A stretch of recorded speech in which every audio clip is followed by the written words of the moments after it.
Saturday Night Main Event Hot Takes, where I take your thoughts, your opinions, your hot takes from the previous episode of Saturday Night Main Event, Raw and or PLEs. And because everybody is so upset, myself included, about Drew McIntyre, I thought I'd ask ChatGPT, the head booker of WWE, a hot take on Drew McIntyre. Drew McIntyre is the guy. WWE keeps pretending isn't the guy. Every time he gets close, they yank the rug like it's part of the storyline, but the man's been carrying main event energy since before Thunderdome echoes were even cool. He's got the look, the mic work, the in-ring grit, yet they treat him like a temporary fix instead of a long-term franchise. If Triple H actually pulled the trigger and let Drew run unfiltered, we'd be talking about a Scottish Roman Reigns situation right now. Holy crap. Hey, ChatGPT, can you, remember what you just told me and figure out a way to get this in front of Triple H? Okay, so that was ChatGPT's take. Let's hear some of yours. LT, Drew should have won, apparently. That's a hot take to Triple H and WWE Creative. Droop says, 111 says, the show was pretty good, but Drew McIntyre losing against Cody almost ruined the entire show for me. The only thing that saved it was the Great Dirty Dom match and CM Punk finally winning the world title. I've been there. The WrestlePalooza. That match when Brock Lesnar beat John Cena, that totally ruined that PLE for me. So I know what you are talking about. I really wanted Drew to win, but I was still able to enjoy the program, even though I firmly believe he should have won. Million Matthew saying, this seems like the end of Drew's main event career unless he retires John Cena.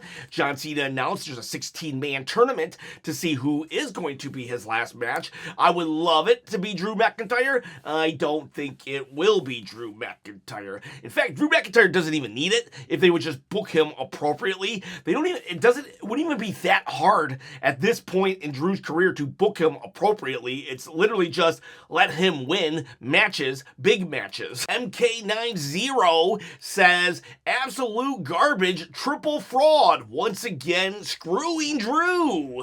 Goat Buggy says, I think Drew McIntyre should really think about leaving WWE and going to AEW because he can't win the big one. I don't think AEW is the answer. I mean, look at Edge in AEW. It wasn't a sure thing. Heck, Bobby Lashley, not a sure thing. Yes, Bobby Lashley is high on the card in AEW, but just kind of in the tag team division, not in that main event scene. It's OTW. Dang, my boy Drew keeps going out sad. This emoji. Hunter, we gotta sit down and talk about a couple things. Man, what I wouldn't give to just have a 10-minute conversation with Triple H. I'll be like, Triple H, man, what are you doing? ChatGPT even says that Drew McIntyre's the guy. What the heck? From Ron Talks Tabletop, what the heck do they do with Drew McIntyre now? WrestlePalooza, loss. SmackDown impromptu match, win by DQ, but no title Saturday main event, loss. Why keep doing this? We better get a steel cage / Hell in a Cell or something, and he better win. I think the best you're gonna get is maybe a 5-on-5 in a cage match at War Games, which sucks because I don't think there's any feuds right now that warrant going into War Games, but for real, I think this is it. I bet we don't see Drew again until Royal Rumble, and they try to pretend like it didn't happen. I'm not going to sit here and say that Drew McIntyre, his main event run is over. I'm not saying that at all. I know Drew is so freaking good that almost in an instant, he can just, be credible once more. However, I do believe that Triple H totally abuses that fact. I don't think just because someone is so good and such a great utility player that can be slotted in anywhere and just look credible no matter what and build guys up and sound great on the mic, have the fan support while still being able to get the fans to boo him when he's a heel. Triple H abuses that and we're like, oh, well, don't worry. He can have his title reign eventually and it'll all make sense, 3-4 years from now. And I hate that. I hate that. Drew McIntyre should have won this title last night. He really should have won this title. And if you want to win the title, you can right this second. Well, actually, not right this second when I hit 20,000 subscribers. We'll talk more about Drew in a second. Let's talk the contest. Let's talk about you winning said Undisputed Championship. All you got to do to win is comment below, subscribe to the channel, hit that bell, ding, ding, ding, notification, and you can win said belt, said shoulder, all yours, not a toy. It's a replica. I'm trying to quit my day job, so at 20,000 subscribers, I'm going to give it away on a live stream. All right, so back to Cody Rhodes. Don't know why I picked that up. Not Cody Rhodes. Back to Drew McIntyre. Drew should have won last night. Let's just be honest. Cody Rhodes' title reign, I am a Cody supporter. I probably don't come across like one because I do feel his title reign is lackluster. I think it's boring. I hate the fact that after SummerSlam, he was gone for a month and a half. It's like, I don't care if he has a movie to film. Don't give him the title match. Like, just don't give him the title right then and there. If he has stuff going on in his life, and he's going to prioritize that over wrestling, which is fine. You do you, but don't center your wrestling company on a guy who's going to prioritize. Right now, though, when he came back, that's when he should have gave him the title. That's it. Drew McIntyre could have held it from SummerSlam until when Cody got back. Forget the fact that if you like Cody, like don't be like, well, I like Cody. Like his title run. Do you think his title run is exciting? Is his title run, Cody's title run, making you tune in to WWE right now?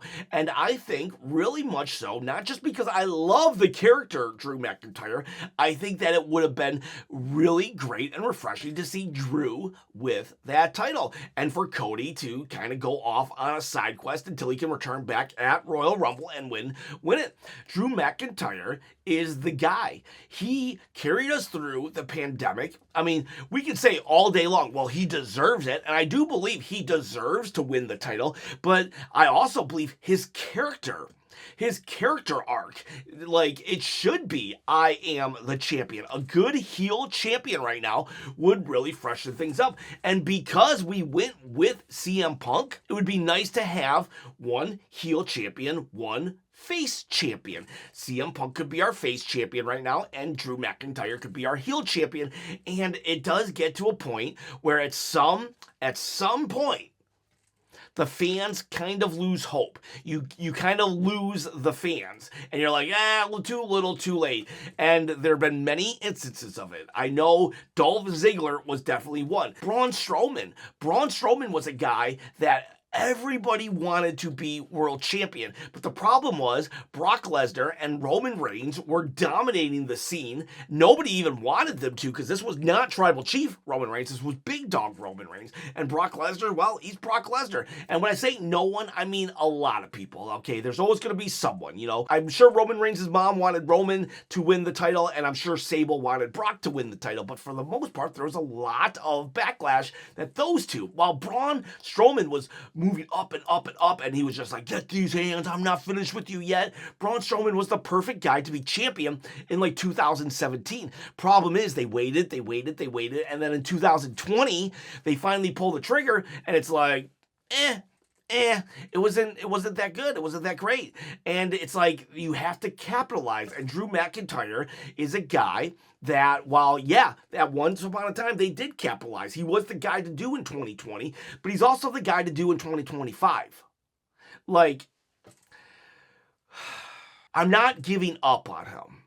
And obviously, he's making a lot of money. And obviously, he has TV time. And obviously this, and obviously that. But it just sucks. It just sucks because it's like, it seems like he has everything going for him. He's not just some internet darling that only like 10% of that the audience likes and loves and adores. But like, it just seems like he has everything. Good on the mic, good in the ring, good work ethic, can do the promos, has already been on top, proven commodity, and yet, fan support, great on social media, and yet, he can put guys over, but it just seems like, when is it going to be his turn to get put over once more with an actual big win. Big win in a big feud on a big stage with a big title. That did not ruin my Saturday Night Main Event, but it definitely, like, it could have been so cool. It could have been so cool, and I really do hope that Drew McIntyre gets his spot when he's a full-time WWE employee and not have to go to Hollywood to satisfy his creative needs and then come back a conquering hero. No, we should treat him like the hero that he is right now. All right, let's do some more hot takes. Tiz Mickey says, I actually really like all these crazy ways Dom wins matches. Also, I don't know why we went through all the changing of the stipulation on the Drew-Cody match just for Drew to lose. I think they did that so there would be some, like, if there was no stipulation, people would have for sure thought Cody was going to win. So I think they added those stipulations just so there was a hint of doubt. And it worked. I really thought that maybe Randy was going to come down and cost Cody the championship on some kind of DQ. So it worked in making me believe otherwise. However, yeah, I get it. It was a kind of a waste of time to make those stipulations.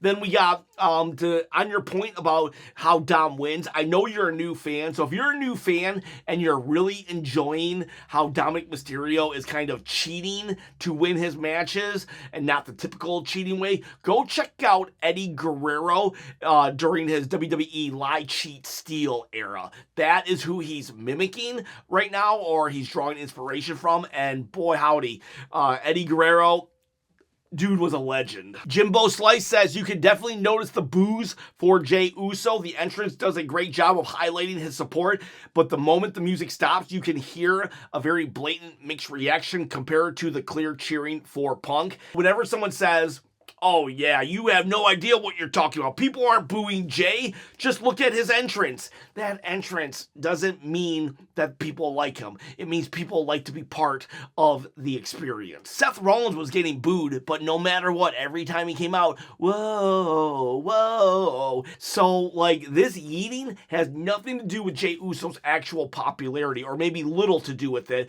And maybe in the beginning it was everything, but now it's just the crowd wanting to be the crowd. So, like, sorry to break that to you, everybody. But yeah, there was definitely more people siding with Punk than Jey Uso, and good. I hope people start booing Jey Uso in the crowd, because I want Jey to turn to the dark side, because right-hand man Jey Uso, the tribal chief, the wannabe tribal chief Jey Uso, is so much more better of a character, fleshed out of a character, than the guy that just does this. Jasper Von Chill says, I like the spot where Dom forgot it was a no DQ in a triple threat. Some people think Dom looks super dumb right now, but I think it was nice touch and still won. He got himself filled up with all these Eddie tactics. He just made a little mistake. In the moment, I actually did not like it, because I was like, wait a second, Dom, Dom knows all about cheating, so, like, he should have been aware. He would have made a game plan, and that would have been part of his game plan, because he would have been like, this is a triple threat. I can cheat as much as I want. Therefore, he wouldn't do something like that, make that kind of error. No, I think I was being a little too much of an old man yelling at a cloud. Now I walk it back. Now that I slept on it, I think that it was a good spot, a funny spot. I think Dominic's character is supposed to be a more humorous character, so it's okay for him to do something like that. But that's the dangers of my one shot, one no edit review. What do I call that? One take, one shot review. How did I forget that? My one take, one shot reviews, I don't have the luxury of sleeping on it. I give you my raw, visceral feelings. So that was my feeling last night, but right now I do think that the chair spot with Dom and Rusev, good. We got Raphael at Air. Haven't seen you in a minute. Hope you've been well. We got Dirty Dom's chair tactics backfiring on him is one of the most hilarious things I've seen in a while.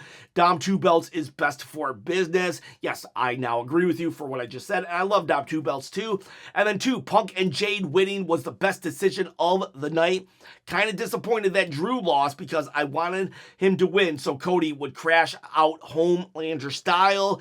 I agree with you. Very happy that Jade won. I'm even even happy that CM Punk won. I know a lot of people are starting, on the internet, it seems that people are starting to turn on CM Punk. I actually do like CM Punk still, and I'm glad that he won, and I am over the moon about Jade Cargill winning. I'm so happy for her. Donatello Leonardo says, Jade and Tiffany was a great way of how to utilize a squash match. Jade looked dominant, but they made it clear that Tiffany could barely go, and she sold the injury well. I don't think the loss hurts her at all because of how they executed the match. Absolutely 100% agree. I loved that Jade Cargill match. It was different too. It wasn't a 25-minute banger. I'm okay with just these 8-minute, 10-minute matches that are just hard-hitting affairs. Tiffany looked strong. In my opinion, Tiffany looked really strong. She showed up. She had grit. She had this. She had that. But Jade just had more. Jade is a powerhouse. I'm so freaking happy that we finally went with Jade Cargill here. Donatello Leonardo also says, I think this was Rusev's coming out party. He felt like the glue of the match and has become more and more entertaining with his mannerisms lately. Dom won, but Rusev got over, in my opinion. This feud with Dominic Mysterio has really reignited my love of Rusev. I've liked Rusev since, literally since he came out on a tank at WrestleMania 30, I believe, or 31. But that said, since his return, I really wasn't feeling it. In Clash in Paris, even when everybody was like, oh my God, Sheamus versus Rusev, it was so amazing. I didn't even really care for that. But the moment he started seeking the Intercontinental title from Dom, literally, Rusev became, I'm like, that's the Rusev that I know and love. So I'm very happy with this feud, even though he did not win, which also highlights how great and amazing Dominic Mysterio is, able to get other people over. FMJCS, Rusev was built to be a huge threat, and all he has done is beat Sheamus up and lose to Penta and Dom. Ruins the aura. Yes, I understand what you're saying. You know what the problem is to me? It's a lot of people complain about AEW's bloated roster, but AEW's bloated roster allows people to actually lose and allows people to actually win because Rusev could go on a tear right now of 8 people. 8 people because AEW has such a big roster, and it seems like that everybody in AEW has a character, and so when a character who's even low on the totem pole loses, and Rusev then beats 8 people low on the totem pole, but those people low on the totem pole, they still have character. It seems still like a good big deal. Rusev in WWE, they don't really have that. They have Tozawa, they have Otis, they have R-Truth. Other than that, there's nobody that's that can just eat losses. So once Rusev took care of Otis and Tozawa, there was really no one else he could feud with because what are we supposed to just make Sheamus into a jobber? Are we supposed to make Penta into a jobber? WWE literally needs to bring more people up with the understanding that these guys are here to make other people look good.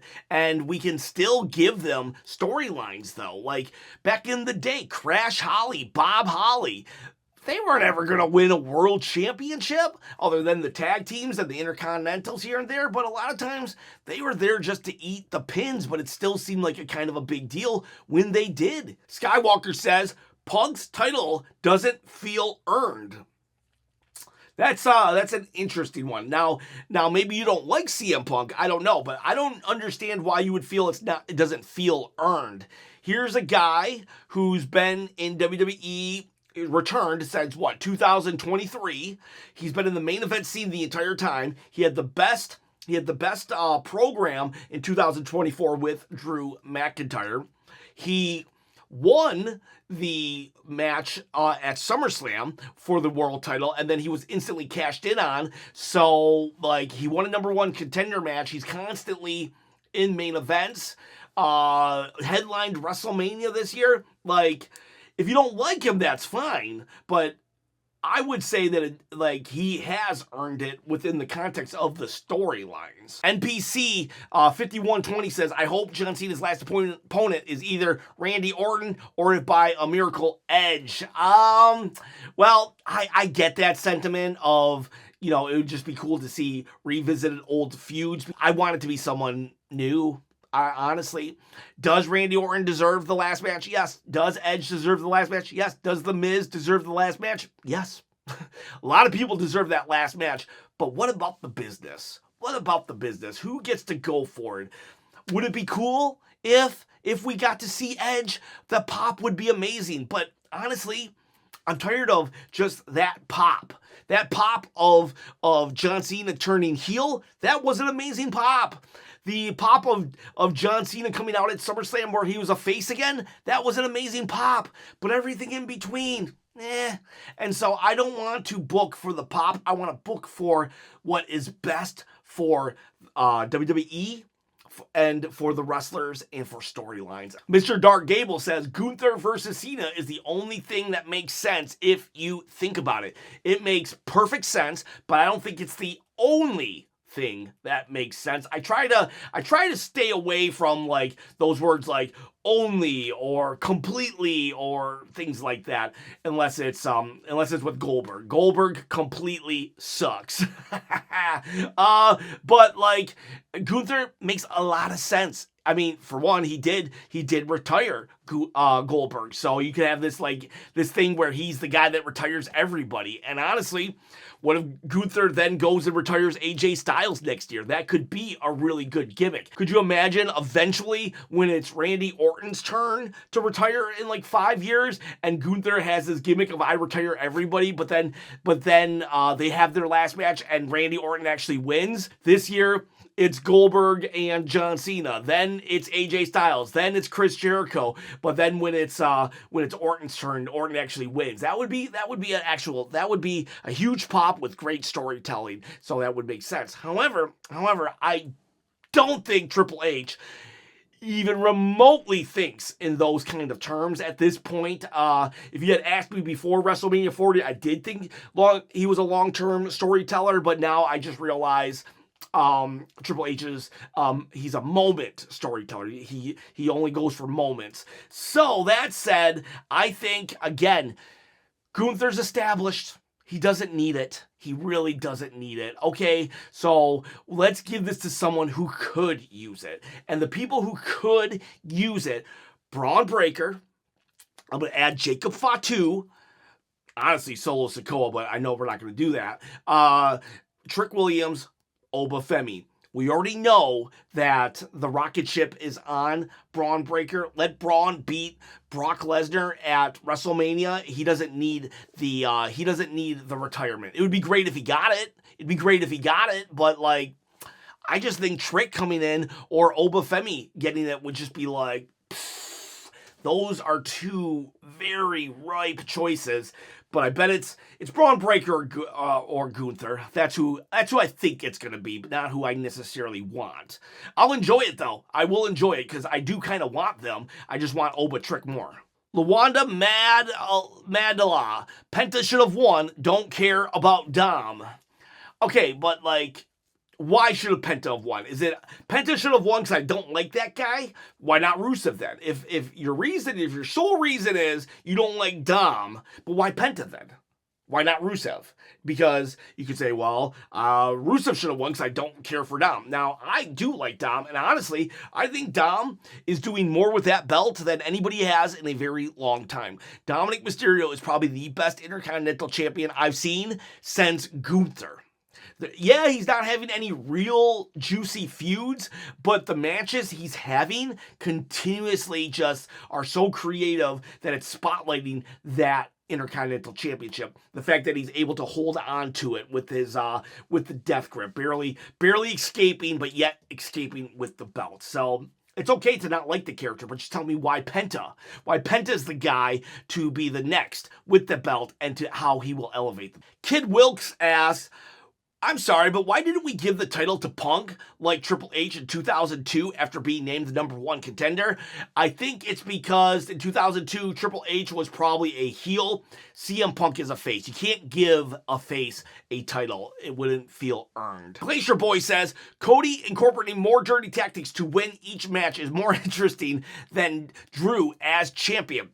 I like that, right? Drew, I want Drew as champion, but you're saying that Cody, inching towards the dark side, using heel tactics, that's more interesting. Okay, I would buy that. I would buy that argument if it wasn't for the fact Cody has been inching towards the dark side by using heel tactics since last December with Kevin Owens when he did a Crossroads on a title. So then he's willing to cheat, kind of, sort of, in last December. We're now in November. It's almost been a full calendar year of this, kind of, sort of using heel tactics. And at one point, he stopped completely because at WrestleMania 41, during that abysmal title match, he would not use heel tactics against John Cena, which cost him the title. So, and then he wouldn't use it at SummerSlam either. So, either go all in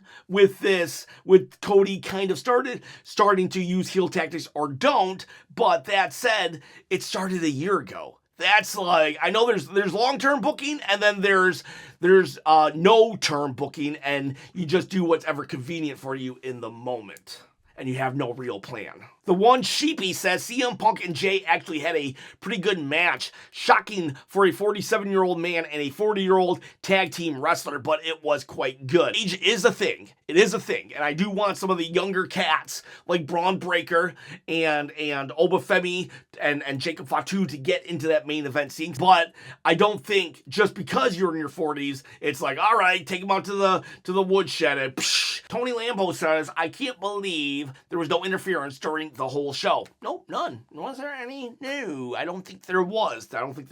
Aqua Pool says, completely trash. I disagree. I actually really enjoyed this Saturday Night Main Event. I wanted Drew to win, but I really enjoyed myself. Mr. Pete says, predictable but good wrestling, so it's fine, I guess. Let's see, was it predictable? I predicted Dom. I predicted CM Punk. I think I predicted Cody Rhodes. I said Drew should win, but I predicted Cody Rhodes. I can't remember if I did or not. I predicted Cody. And then I predicted Jade. So I guess I can't really argue because I actually did predict everything. But I still enjoyed it a lot. W Potato says, Triple H is making me think to retire watching wrestling after John Cena is gone. Mostly can't deal with the predictability. Okay, well, I'll just say, just because it's predictable doesn't mean it was a bad call. Because honestly, some of the most unpredictable things that Triple H has done turned out to be the worst things. A la John Cena's heel turn anybody, letting Jey Uso win the Royal Rumble. However, I will say so sometimes predictable is good. That said, even if you are ready to just take a break from wrestling, it happens. I've seen it time and time again. Maybe take a break from wrestling. Watch the highlights. Watch this channel. I'll keep you posted. I keep doing the reviews. And then maybe around Royal Rumble time, you can come back. I'm not saying leave, but I am saying I'd rather you take a break right now than completely let your love of wrestling just die. TTJC says, Dom getting the praise he deserves for all these title defenses and being the only champ who has won the title at Mania and still has it. Yeah, I love that. I love that they are starting to give him his praise. Although I kind of hate it too, because the more they praise him, the more I know he's going to turn as a good guy. I'm afraid they're going to ruin him as a good guy. Hopefully all the heel tactics he's using right now against good guys, that when he becomes a good guy, he just switches and uses them against heels. Eddie Guerrero did it. The smartest idiot. Haven't seen you in a minute. How you been? I hate that Cody won the match, but I'm happy that we're edging towards Codelander. Again, I'm afraid we're not actually edging towards Codelander, and that's just in the moment. That's what Triple H did, and there's no follow-up plan whatsoever. Political Scientist says Punk deserved a better moment to probably become champion. He has to have a 60-man Iron Man match with Seth. I don't need a 60-man Iron Man match. I really don't. Quick, hard-hitting, 18-minute match sometimes is all you need. We don't need to drag it out. I do understand what you're saying, but I just don't agree. I'm glad that if we had to pull the trigger, we don't need to wait to WrestleMania. Soul Collector says, I expected the Brawns to get involved in the title match and the Americanos to get involved in the triple threat. I was completely wrong, therefore I'm happy how this show went down. There you go. There's some unpredictability. And the Bloody Popcorn says, didn't even know this was on. Well, it was only on Peacock. WWE didn't really advertise it enough that it's just Peacock, not NBC. So just make sure you're aware John Cena's last match is on Peacock only, also in the United States. So there you go, boys, girls. Those are your hot takes for Saturday night's main event. See ya. Bye.